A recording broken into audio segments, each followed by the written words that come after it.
भुवनेश्वर स्थित गुरु केलुचरण महापात्र ओडिसी गवेषणा केन्द्र में टाइम पास प्रकाशन पक्षर साहित्य उत्सव उत्साहित आयोजित होईछि। ଏହି ଉତ୍ସବରେ ଗଞ୍ଜାମ ଜିଲ୍ଲାର ପ୍ରତିଭାବାନ ଯୁବ କବି ତଥା ଗାଳ୍ପିକ ମନୋଜ କୁମାର କୁଣ୍ଡଙ୍କୁ ଉଦୟରାଗ ସମ୍ମାନ 2024ରେ ସମ୍ମାନିତ କରାଯାଇଛି। ମନୋଜ ଗଞ୍ଜାମ ଜିଲ୍ଲାର ପାତ୍ରପୁର ବ୍ଲକ ଅନ୍ତର୍ଗତ ଏସ୍ ନୂଆଗାଁ ଗ୍ରାମରେ ଜନ୍ମଗ୍ରହଣ କରିଛନ୍ତି। ମନୋଜଙ୍କ ପିତା ପରଶୁରାମ କୁଣ୍ଡ ଓ ମାତା ସୁବାସିନୀ କୁଣ୍ଡ।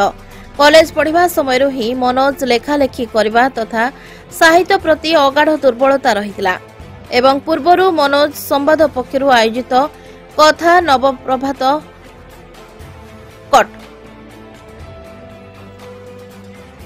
पूर्वर मनोज संवाद पक्षर आयोजित कथा नवप्रतिभा 2023 सम्मान पाइथिले। मनोज को यह उत्सव में युव गाल्पिक प्रतिभा रूपे सम्मानित करा जायछि।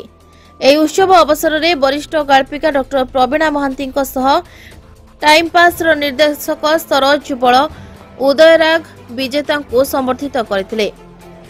वरिष्ठ गीतकार विजय मल्ल उद्घोषक थिले। उत्सव में गाल्पिक अमरेश विश्वाल, गाल्पिका मौसुमी दास, भीमा पृष्टि, केन्द्र साहित्य एकाडेमी पुरस्कार प्राप्त कवि ज्ञानी देवाशीष मिश्र प्रमुखों सह सिने तारका सब्यसाची महापात्र, सिने नायिका दिव्या और निर्देशक स्थित पट्टनायक उपस्थित थिले।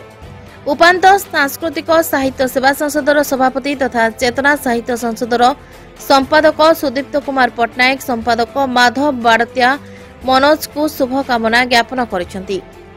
ब्यूरो रिपोर्ट, चेतना मीडिया।